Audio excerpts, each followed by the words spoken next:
Here's a look at these replacement dust bags.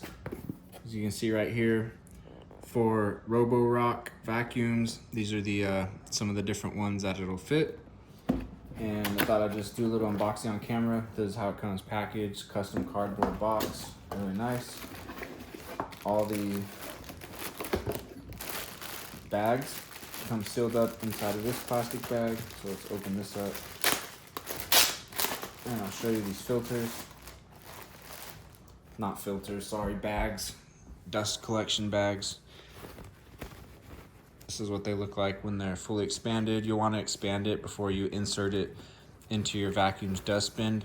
And I always like to just open it up a little bit so it's easier for the air to blow all the way through the bag and suck in all the stuff all the way to the back. This is the little card piece that you'll just slip down into the grooves into the slot, and that'll hold it in place and connect to the suction port on your vacuum's base. So these all arrive in really nice condition, and they've got like a good thick material, so the inside of your dustbin is not going to get all dirty from it leaking out of these bags or anything like that. So I think you'll be really happy with these replacement bags, and they're just as easy as the regular ones to insert and remove.